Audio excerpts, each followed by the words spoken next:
नमस्कार साथियों, welcome to daily 6 PM class. इस क्लास में आज हम एमसीक्यू सीरीज का लेक्चर नंबर 222 डिस्कस करेंगे। क्वेश्चन नंबर फर्स्ट है, जन गण मन पहली बार किस अवसर पर गाया गया था?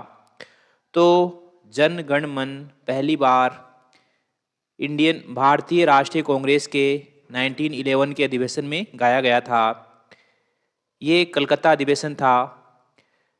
जन गण मन को पहली बार इंडियन नेशनल कांग्रेस के कलकत्ता अधिवेशन में 27 दिसंबर 1911 को गाया गया था और फिर बाद में चलकर इसको 24 जनवरी 1950 को भारतीय संविधान के द्वारा भारतीय राष्ट्रगान के रूप में स्वीकार कर लिया गया। भारतीय संविधान सभा के द्वारा भारतीय राष्ट्रगान के रूप में इसको स्वीकार कर लिया गया। तो इसमें सी ऑप्शन हमारा आंसर हो गया। क्वेश्चन नंबर 2 है, सूची फर्स्ट को सूची सेकंड से सुमेलित कीजिए तथा नीचे दिए गए कूट से सही उत्तर चुनिए। एक तरफ है कांग्रेस अध्यक्ष और एक तरफ है उनके अधिवेशन स्थान। तो ए है डॉक्टर M.A. अंसारी, तो इनका पूरा नाम है डॉक्टर मुख्तार अहमद अंसारी।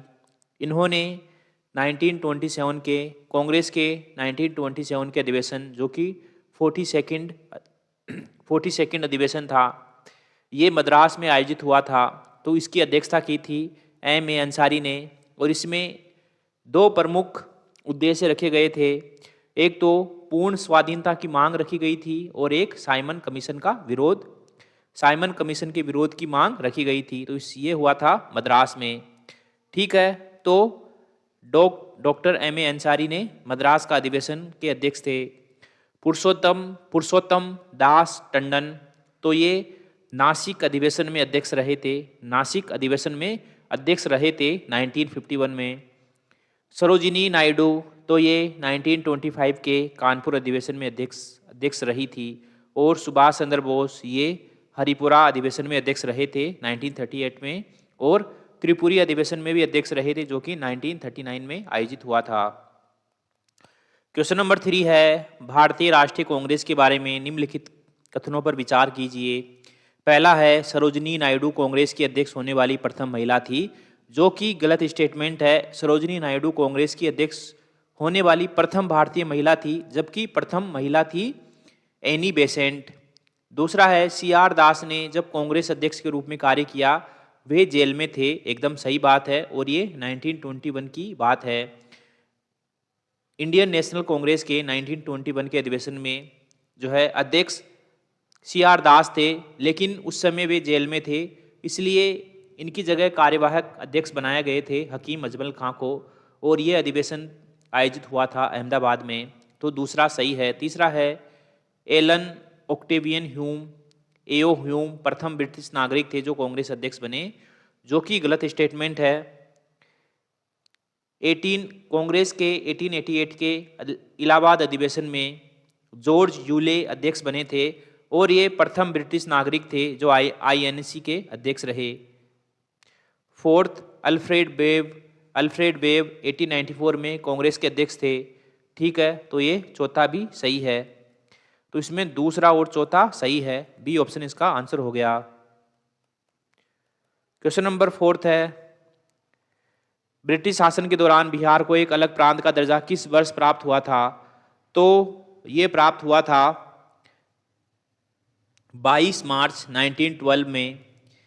22 मार्च 1912 में 22 मार्च 1912 में बिहार और उड़ीसा को बंगाल प्रेसिडेंसी से पृथक कर दिया गया था। और उसके बाद 1936 में बिहार और उड़ीसा को भी बिहार से पृथक कर दिया गया था। उड़ीसा को भी बिहार से अलग कर दिया गया था। क्वेश्चन नंबर 5 है, महाराष्ट्र में गणपति पर्व का श्री गणेश किया था? तो ये किया था बाल गंगाधर तिलक ने। राष्ट्रीय जागरण के लिए बाल गंगाधर तिलक ने 1894 में गणेश महोत्सव और शिवाजी उत्सव की शुरुआत की थी। क्वेश्चन नंबर 6 है, बाल गंगाधर तिलक को किसने अशांति का जनक कहा था?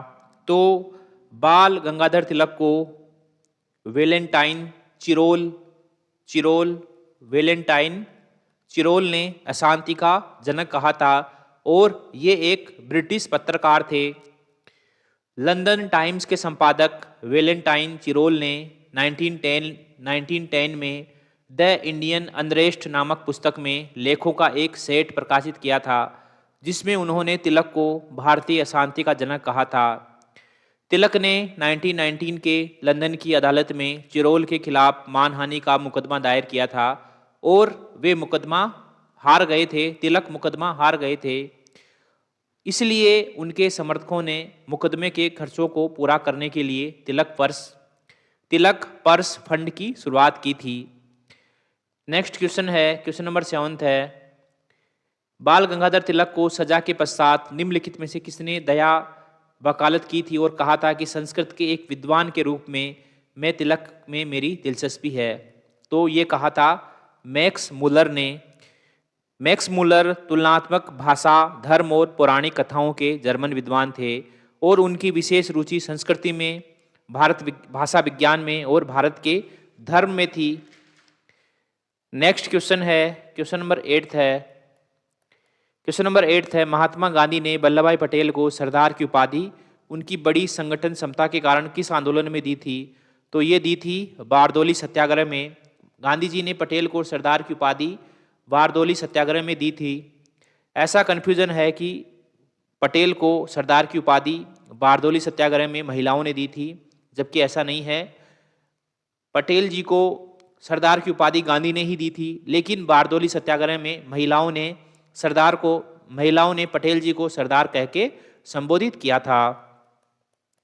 क्वेश्चन नंबर 9 है, निम्न में से किस एक को लाला लाजपत राय ने अपना राजनीतिक गुरु माना था? तो ये माना था मेजिनी को।